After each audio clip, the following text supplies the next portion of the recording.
Բարև ձեզ, եթերում բացարձակ արժեքն է, իսկ այսօրվա իմ հյուրը բլոգեր, բիզնեսվուման Գոհար Ավագյանն է։ Ողջույն Գոհար։ Ողջույն Անահիտ ջան։ Շնորհակալ եմ, որ ընդունել եք հաղորդմանս մասնակցելու հրավերը։ Շնորհակալ եմ հրավիրելու համար Անահիտ ջան։ Գոհար, զրույցը ուզում եմ սկսել ձեր բլոգերի մասնագիտությունից։ Հետաքրքիր է ինչպես եղավ, երբ մեկ օր որոշեցիք, որ դուք եւս ցանկանում եք լինել այդ ասպարեզում եւ հանդես գալ որպես բլոգեր։ Ի սկզբանե տենց միտք չունեի, որ պետքա բլոգեր դառնամ ու ինչ որ հայտնիություն լինի։ Ուղղակի նկարներ էի տեղադրում սոցցանցերում, եկե տեսնում եմ, որ մարդկանց դա դուր է գալիս, բոլորին դուր է գալիս, լայքերը ավելանում են։ Դաժե ի սկզբանե ընտանիքից անդամներից Սյունեն դեմ էր, ասում էր՝ մի տեղադրիր նկարներ, որովհետև սա տեսնում են, լայքում են, իր էջը միշտ փակ էր։ Ասում էի՝ չէ, դա ինձ դուր է գալիս։ Ու տեղադրում էի, շարունակում էի այդ ամեն ինչը։ Ինչ կոնտենտ էիք ներկայացնում ի սկզբանե։ Ի սկզբանե ուղղակի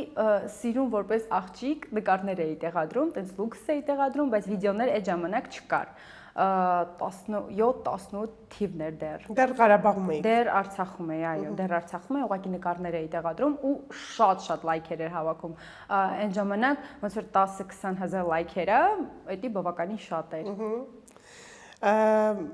Շատ դեպքերում բլոգերի աշխատանքը ոչ միանշանակ են վերաբերում, մարդիկ ասում են դե լավ ինչ է անում, որ մի հատ վիդեո նկարում դնում է ու մի փոքր նաև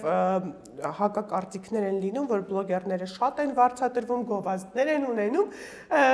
Ես իհարկե գիտեմ, որ բլոգերի աշխատանքը շատ բարդ է, որովհետև այդ տեսանյութը տեղադրվելուց առաջ բավականին երկար ճանապարհ է անցնում։ Հետաքրքիր է, դուք նույնպես հանդիպել եք նմանատիպ կարծիքների, որ ձեր աշխատանքը հենց ինչու՞ չէ ձեր դիմաց փնովում են։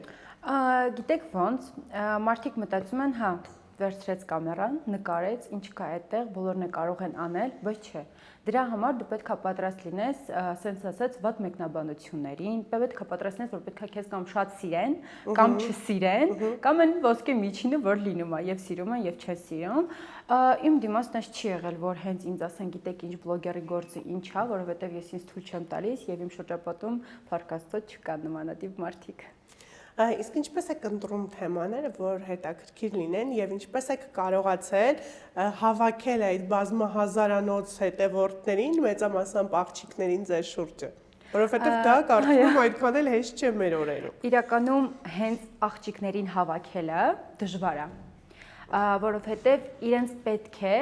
հա ինչ որ բանով գոհացնես, դե աղջիկը հենց տենց է, չէ, ինքնին պետք է իրեն միշտ գոհացնես,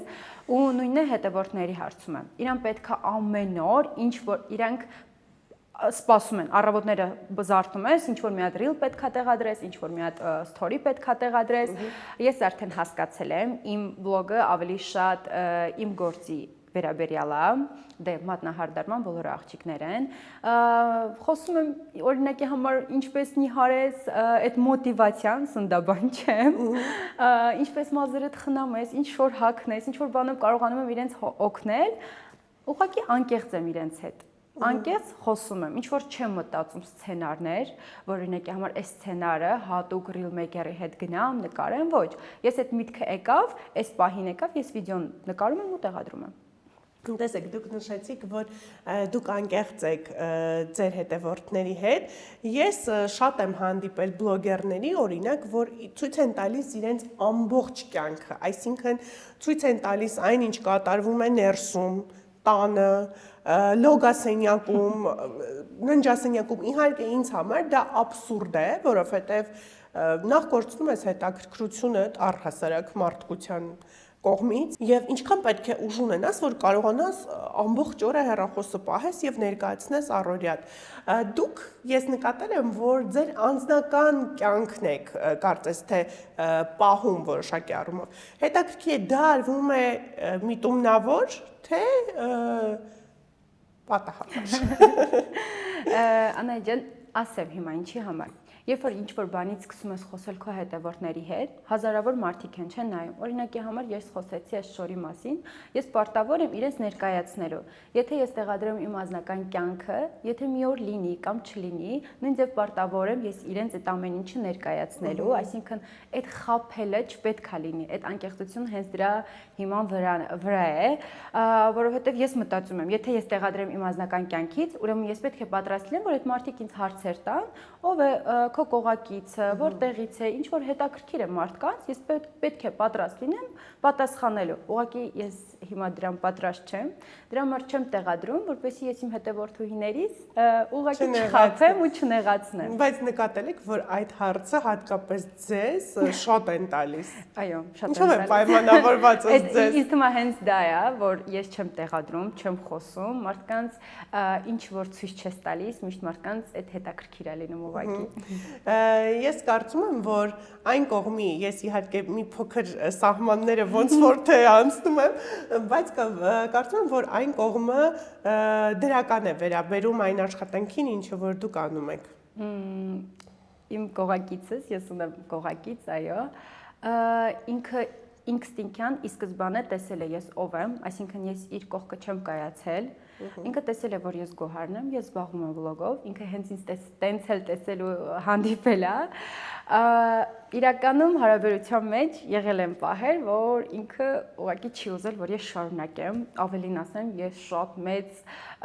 հետևորդների բազա եմ կորցրել, ուղղակի 25000 հետևորդ եմ ջնջել, որովհետև մի պահ եկավ հարաբերության մեջ, ես կողակիցս էլ հասկացա, ասեցի լավ կջնջեմ, որովհետև իմ համար իմ հարաբերությունը հիմա շատ կարևոր է, իմ էջը երևի 1 տարուց ավել փակ էր, որովհետև դա իրան դուր չէր գալիս, հետո մեր հարաբերության մեջ մի ժամանակ եկավ, որ մենք լրիվությամբ իրար վստահեցինք, իրար հասկացանք, ինքը ինձ հասկացավ, ես իրան հասկացա, ես չափը դուր չեմ գալիս, ինքն է ինձ թույլ է տալիս այն ամենը, ինչը որ ես հիմա տեղադրում եմ սոցցանցերում։ Սա բացառիկ խոստովանություն է, այս մասին դեռ ես համենայն դեպս չէի տեսել որևէ տեղ։ Շնորհակալ եմ անկեղծանալու համար։ Դուք նենց եք հարցը տալիս, որ անհնար է լինում ուղղակի այդ հարցին խուսափել ու չպատասխանել։ Շնորհակալ եմ, դա համենայն դեպս հաղորդավարի համար գովասանքի խոսք է։ Եթե խոսում ենք փոխադարձ վստահության մասին, ցանկացած մարդու կյանքում գալիս է ինչ-որ էտապ, որ հասնես այդ կետին։ Հետաքրքիր է, դուք պատրաստ կլինեիք, որ ձեր կողակիցը լիներ այն մասնագիտությամբ, ինչ որ դուք եք։ Խոսքը բլոգինգի մասին է, լիներ ունենար այդ հայտնիությունը։ Չէ, ես պատրաստ չեմ նմանատիպ կողակից ունենամ, ես սիրում եմ, որ ինքը ամեն ինչում համես չլինի ընդհանրապես, ինքը չունի սոցցանցերում։ Այդ պատճառով էլ հասկանում եք դուք նրան։ Այո, դրա համար լրիվությամբ ես իրեն հասկացա, ես ինչ որ մի հատ սենց այս բառից համար ասեմ, սիտուացիան որ լինում եմ, ես միշտ եւ դնում եմ այդ մարդու տեղը եւ իմ տեղը։ Ես էլ կխանդեի, երբ որ մարդիկ գրում են, մոտենում են, խոսում են, հասկացա ու մտա իր սիտուացիայի մեջ, սենց ասած, բայց հետո ժամանակը ցույց տվեց, որ պետք է ուղղակի մեկս մյուսին վստահենք։ Գոհար հայտնիությունը ունի նաև հակառակ կողմը, ինչպես քիչ առաջ խոսեցինք մեկնաբանությունների մասին, արդյոք դուք ի սկզբանե, երբ առաջին քայլերն էիք անում եւ հակառակ կարծիքների էիք հանդիպում, որոշակի առումով խոցվում էիք, հիասթափվում էիք, հետ էիք կանգնում ձեր ընտրած ուղուց։ Անահիտ, երբ որ ես Արցախում էի, դեռ Շուշին մերն էր, ես շատ փոքր էի։ Նու փոքր ասած 17-18 տարեկան էի, ես գնացի Ղազանչեցոց, ուղղակի այնտեղ աղոթեցի, ասեցի, նու միտք էլի, այդ ժամանակ սենց փոքր ես, ինչ մտածում ես, եթե աղոթում ես, ասում եմ դրես, ասում եմ շատ հայտնի լինեմ, ես դա հիշում եմ, հետո մի պահ եկավ, արդեն երբ որ մենք ես Սյունեի հետ վիդեոներն էի տեղադրում, արդեն TikTok հարթակում, Instagram-ը մի քիչ ավելի հանգիստ են, այնտեղ հետևորդները մի քիչ ավելի հանգիստ են, իսկ TikTok-ում արդեն ես մի փոքր քաշս ավել էր, գրում էին գեր ես, պոնչիկ ես, ու ես այդ պոնչիկ բառից որ ինձ ասում էին, ոնց տրամա բուլինգի էին ինձ ենթարկում, փորձում էի հա դիետաներ, բայ հա նիհարեմ, ու տենց խախտվում էր, հետո մի պահ եկա, որ ես լավ նիհարեցի ու նիհարեցի։ Իհարկե լինում են պահեր, որ ասում ես, չէ, լավ, ոնց որ էսի իմը չի, գիտեք այդ որ օրերն է, երբ որ մի քանի օր չգիտես ինչ վիդեո տեղադրես, ասում ես, չէ, կարող է այս իմը չի։ Այդ թվում է այդ միտքը միշտ է լինում, բայց հետո պահա գալիս, որ չէ, հենց սա է քոնն է։ Նշեցիք, որ աղոթում եք, որ հայտնի լինեք, հետաքրքիր է, ինչն էր գրավում ձեզ հայտնիության մեջ, որ բոլորը ճանաչում են դրսում, թե ինչ որ մի բան կար, որ ամեն դեպքում ինչ չէ, այդ ժամանակ չէին ճանաչում դրսում, ես եւ Արցախում էի, այնտեղ տենց շատ չեր ընկնում թոփ, ավելի շատ Հայաստանում էր ընկնում, որ գրում էին մարդիկ, վայ ինչ լավն եք, վայ ձեր օրինակ համար մազերի երանգը կամ ինչ որ էս որտեղից եք վերցնում, էս որ ինձ թվում է դա հենց աղջկան գրավում ավելի շատ, որ հետաքրքրում են մյուս աղջիկները իր արտաքինով, իր լուքով, իր տեսքով ուղղակի հենց իրականում դուք կարծում չեք պատկերացնում, երբ Արցախում էիք, որ մեկ օր Հայաստանում կլինեք, կունենաք այս հայտնիությունը եւ միևնույն ժամանակ կունենաք աշակերտներ, դուք կուսուցանեք եւ կհասնեք այն կետին Արցախից գալով Հայաստան, որ կետին շատերը Հայաստանում ապրելով չհասան։ Այո։ Ինչ զգացողություն է, երբ մեկ օր հետ ես նայում, եւ հասկանում ես, որ չես ունեցել որևէ մեջք, ով քեզ առաջ է մղել, չես ունեցել հարուստ ընտանիք, ով իր գումարներով քեզ կրկին առաջ է մղել։ Անահիտ ջան, ես չունեի հարուստ ընտանիք, բայց իմ ծնողները, իմ քույրը, իմ եղբայրը շատ լավն են ու իմ մեջքը իմ Սյունես է, որովհետև մենք մեկս մեկով ենք առաջ գնացել։ Ես միշտ ասում եմ, եթե չլիներ Սյունեն, ես կարող եմ պրոստը նկարներ տեղադրող աղջիկը մնայի։ Կամ խանութում վաճառողուհի աշխատեի, որովհետև Սյունեն ինձ հրում էր ուղակի, որովհետև ես երբ որ Արցախում էի, ես եւ քոլեջում սովորում էի եւ գնում էի 2500 թե 3000 դրամով, ինչքան իմանամ 6-7 ժամ վաճառողուհի է շորերի տեղը աշխատում։ Մի օր այնքան հոգնած է, այնտեղ փոքր սենց խոհանոց կար, գնում եմ քնում եմ, այդ ժամանակ Սյունեն Հայաստանից եկած է լինում ուղակի արձակուրդ մեզ մոտ քնում եմ, բայց գիտեմ, որ տնօրենը շատ խիստ է։ Քնում եմ մտքիս մեջ, ես մտածում եմ, որ հիմա ինքը կգա, չքնեմ, որովհետև չի կարելի, այնտեղ մի հատ ուրիշ աշխատող էլ ունեի, ու դուրը երբ որ ծեծում են հետևի մուտքով, ես տեղից ուղղակի հելնում եմ, ոտս օլորում, ընկնում ու ջարդվում, հա։ Այս Սյունեն չէր ուզում, որ ես այդտեղ ընդհանրապես աշխատեի, ինձ տանում է հիվանդանոց, տնօրենը զանգում է, որ տեսնի ես ոնց եմ սենց անում։ Ինքը էլ չի գալու աշխատանքի, վсё, մոռացեք, այդ ժամանակ այդ 17-18 տարեկաններն էի, ասում եմ դու իմ հետ գալիս ես Հայաստան։ Ասում եմ ես չեմ ուզում, հետո ես Արցախը շատ եմ սիրում, իմ ընկերուհիներս սաղ են, տեղ են, պատկերացնում եք։ Դու մեկը քոլեջի գնում ես, դու հաստատ չես գնալու, չես ուզում, ես սովորում եմ քաղաքաշինական կադաստրում։ Ու ես հանդարտ գնում էի Սյունեի մոտ գալիս էի ու այդ վերջնական արդեն գնացի իր մոտ ու ինքը ինձ տարավ որպես ես դիմահարդար սովորեմ ինքը մատնահարդարում արդեն նոր սկսում էր գնացի դիմահարդարում սովորեի ինքնագումարը վճարում ինձ իրականում այդ գումարը ինքը չուներ մաս գնում խոսում է որ ինքը հաստատ լավ ձեռք ունի շուտ սովորելու է գնում սովորում եմ ու սկսում եմ դիմահարդարումով զբաղվել ինքը մատնահարդարումով, ես դիմահարդարումով եմ զբաղվում, նենց է ստացվում, գիտեք ոնց է, մարդիկ մեզ սիրում են, մեր խոսքը սիրում են, ու երբ որ մենք վիդեոներ ենք տեղադրում, և դիմահարդարման, և մատնահարդարման, հիմա մի հատ հետաքրքիր նաև մեզանից մի հատ փաստ ինֆորմացիա բան կպատմեմ, մենք ընդհանրապես գումար չունենք, ոչ մատնահարդարման նյութեր ունենք, ոչ դիմահարդարման նյութեր ունենք, ոչ մի բան, ու մենք որոշում ենք, որ մենք ուզում ենք բարեգործական աշխատանք կատարենք, այո, Սյունեն ի սկզբանե մի հատ վիդեո էր տեղադրում, մատնահարդարման վերաբերյալ, դա արդեն իսկ ռեկում է լինում, տեղադրում ենք մենք, որ անվճար սովորեցնում ենք, ովքեր որ այն կանանց, ովքեր որ կարիքը ունեն, գումար չունեն ու սովորեցնում են ու մեզ մոտ, հաստատ այդ աղջիկներից հիմա կարող է և նայեն Հոկտեմբերյանից, տարբեր մարզերից գալիս են մեզ մոտ, որ սովորեն ու մենք սովորեցնում ենք, լուրջ Անահիտ մենք գնում ենք տուն, մենք փող չունեինք, մենք 1000 դրամ չունեինք, Սենց պանրիկներ կար ու լավաշ էինք վերցնում, քսում վրան, ուտում, իսկ մայից դա էլ չաղացնում էր մեզ։ Միշտ այդ էժան ուտելիքը միշտ չաղացնում է, չէ։ Մենք տենց գնում էինք, բայց մենք մարդկանց ուսուցանում էինք։ Սյունե մատնահարդարում էր սովորեցնում, ես դիմահարդարում, չէ, հիմա այդ վիդեոները կա, այդ մարդիկ կա, բայց այդ մարդիկ չգիտեն, որ մենք այդ գումարը չունենք, բայց այդ մարդիկ ամեն օր մեզ համար դե գյուղից էին գալիս տարբեր տեղերից։ Բայց մի հատ հարուստ նաև աշակերտ կար, ասում էր, գիտեք ինչ, իմ մատիտը մի հատը 4500 դրամ էր, 5000 դրամը ես Սյունեն իրար ենք նայում ոնց են քեզ ընդունել, ու տենց վիդեոներ էինք տեղադրում, ինձ թվում է Աստված էլ տեսել է, որ մենք չունենալով մենք օգնել ենք այն աղջիկներին, ովքեր որ կարիք ունեին, ու Աստված մեզ համար դուր է բացել մի օր որոշել ենք, որ մենք պետք է գանք Երևան, իսկ Սյունեի համար էլ էր դա երազանք, որ գար Երևան, իսկ իմ համար вообще, որովհետև ես Երևան ընդհանրապես չեմ եղել, ես որ գալիս էի Արցախ, այդ հնարավորություն չունեի։ Ուղղակի Կիլիկիա ավտոկայանը որ կա, այդտեղ իջնում գնում էի Գյումրի ու հետ նորից ես Երևան ոչ գնացել եմ, որ ոչ ման եմ եկել, իսկ հիմա ուղղակի հոգնում ենք դաժե դուրս գանք ուղղակի ման գալու։ Իսկ երբ արդեն եկաք Երևան, իհարկե ցավոք եկաք Երևան,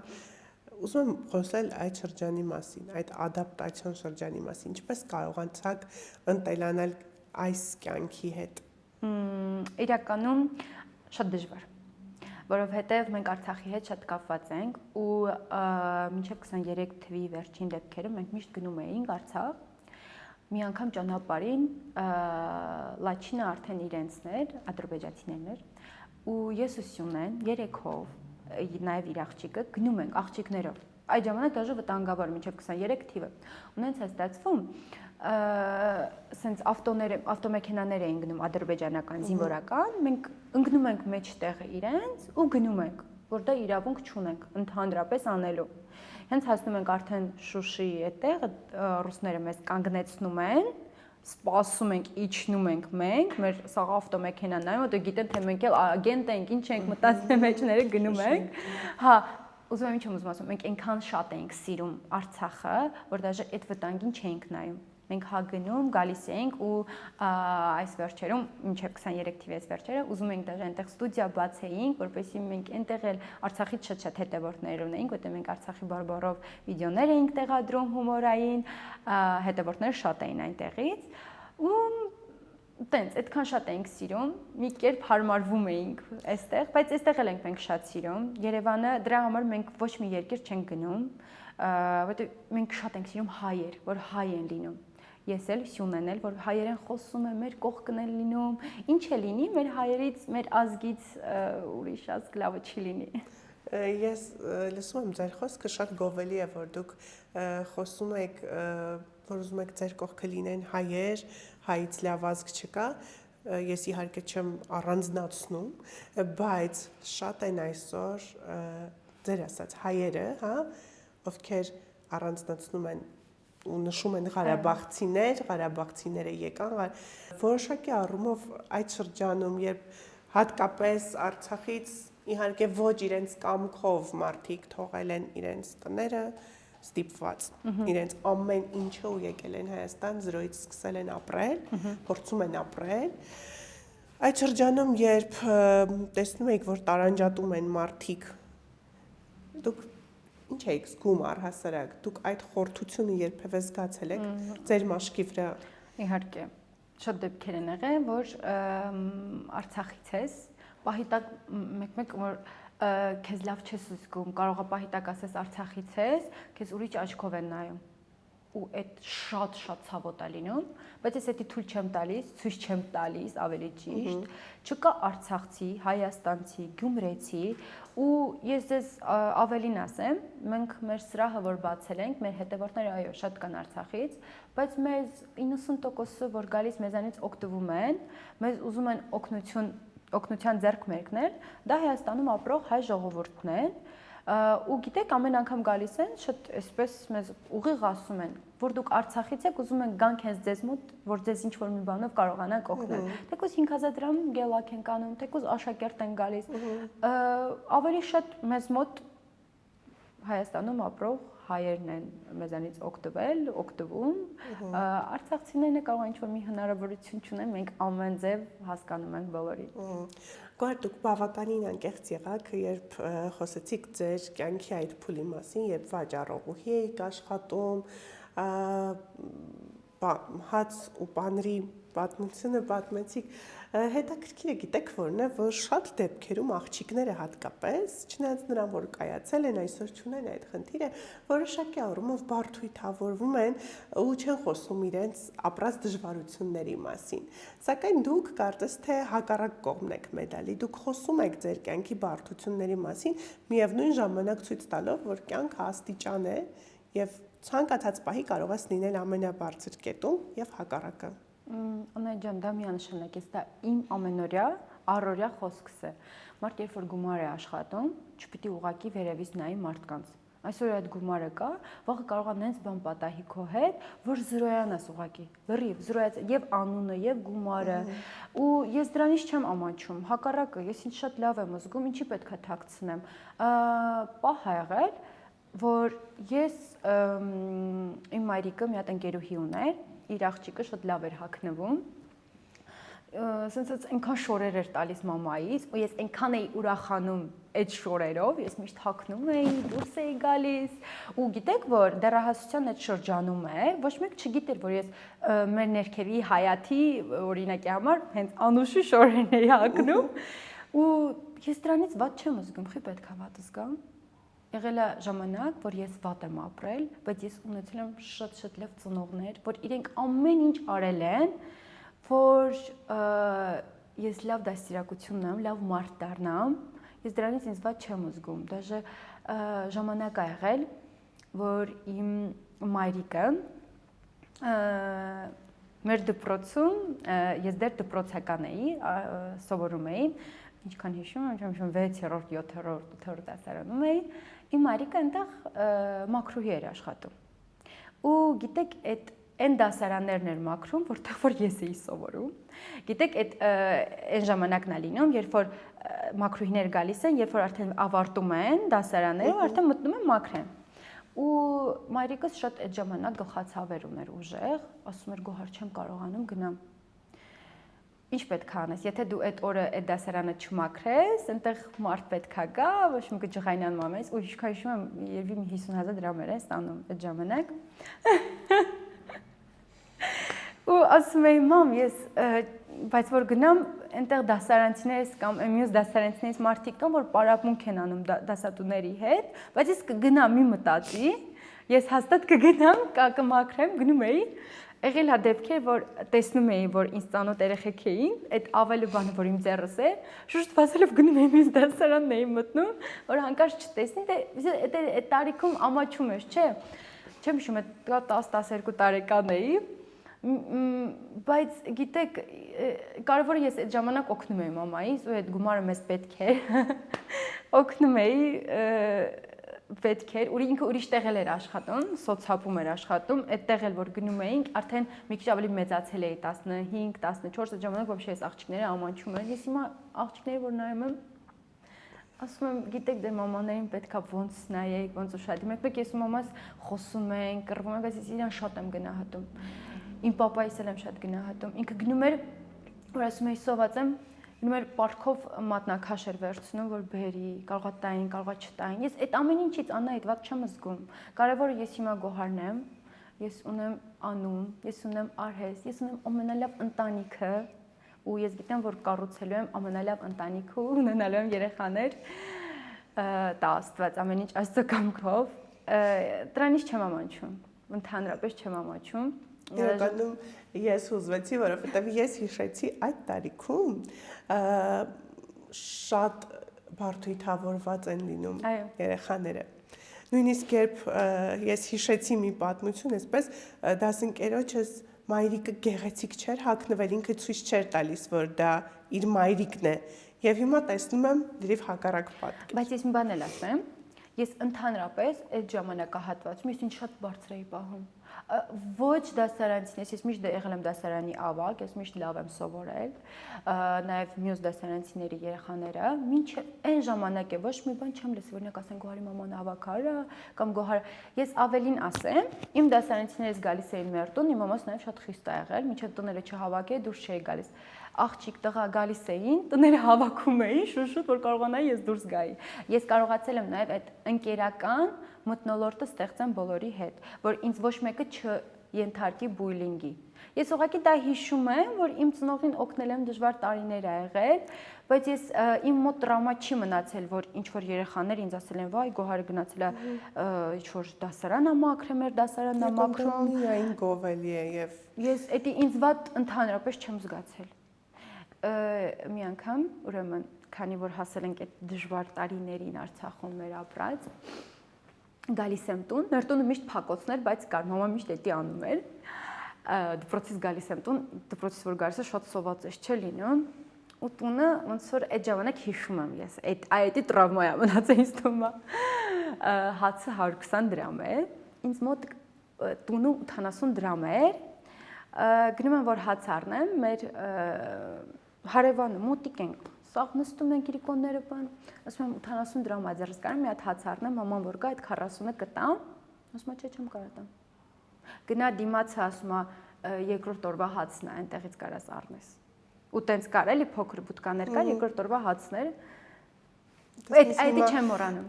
Հետաքրքիր է հիմա ինքը ձեզ լսում է։ Ավելին ասեմ, ես մի որ ժամանակ առաջ իրա քույրիկին տեսեմ, լավ հարաբերության մեջ ես չեմ չարանում ուղակի։ Ժամանակը ցույց է տալիս, որ Աստված կարող է այդ դժվար ժամանակահատվածը հենց դրա համար է, որ ես հիմա այստեղ լինեմ։ Կարող է շատ անհոգ ապրեի, հիմա այստեղ չլինեի, հիմա դժվարությունների մեջ լինեի։ Դրա համար ես գնահատում եմ Աստծո կողմից թեկուզ տված ամեն մի դժվարությունը։ Իրականում այո, ոչինչ պատահական չի լինում եւ ոչ մի իրավիճակում պատահական չես հայտնվում։ Հա, ես չեմ բողոքում, երբ որ դժվարությունների մեջ եմ լինում։ Սա կարծում եմ լավագույն տարբերակներից մեկն է բոլոր այն մարդկանց համար, ովքեր հիմա մեզ դիտում են եւ գտնվում են վատ վիճակում, որ հասկանան ցանկացած դժվարության հետևում կանգնած է լույսը եւ պարզապես աշխատասիրություն ու կամքի ուժ է պետք ինչ որ մի բանի հասնելու եւ որոշակի առումով կյանքիդ վատ էջը շրջելու համար։ Այո, Անահիտ ջան, բայց ամենակարևորը ես նորից եմ ասում, աշխատասիրությունն է, ու որ նպատակ ունենաս ու հավատք ունենաս Աստծո հանդեպ։ Դա ամենակարևորն է։ Իսկ այն դեպքերում, երբ մարդիկ չարանում են հենց Աստծո հանդեպ, ես փորձում եմ, երբ որ ես տեսնում եմ Աստծո հանդեպ ինչ որ մարդ կա դա չի հավատում, ինչ որ հավատքը իրա այդքան լավ չի, ես փորձում եմ մեկ անգամ։ Բայց երբ որ մարդը չի ուզում, ես էլ չեմ փորձում։ Որովհետև հենց Աստվածաշնչումն է գրած է, որ չպետք է այն մարդկանց հետ զրուցես, ովքեր որ հավատքից չեն հասկանում, ովքեր որ դրա համար պատրաստ չեն։ Ուրեմն իրենք հոգեպես պատրաստ չեն դեռ Աստծո դուռը հասնելուն։ Գոհար, շնորհակալ եմ զրույցի համար։ Նմանապես։ Շնորհակալ եմ առաջին անգամ բացահայտումներ անելու համար հենց իմ հաղորդման շրջանակներում։ Շնորհակալ եմ այսքան անկեղծ լինելու համար։ Անահիտ ջան, ես եմ շնորհակալ հրավիրելու համար։ Շնորհակալ եմ այսքան լավ, անկեղծ եւ հիշողություններով լի զրույց ունենալու համար։ Իմ այսօրվա արտաքին տեսքի համար շնորհակալություն եմ հայտնում Իսահակյան 14 հասցեում գտնվող Ագա Image ստուդիոյին։ Եթերում բացարձակ արժեքներ։ Կհանդիպենք։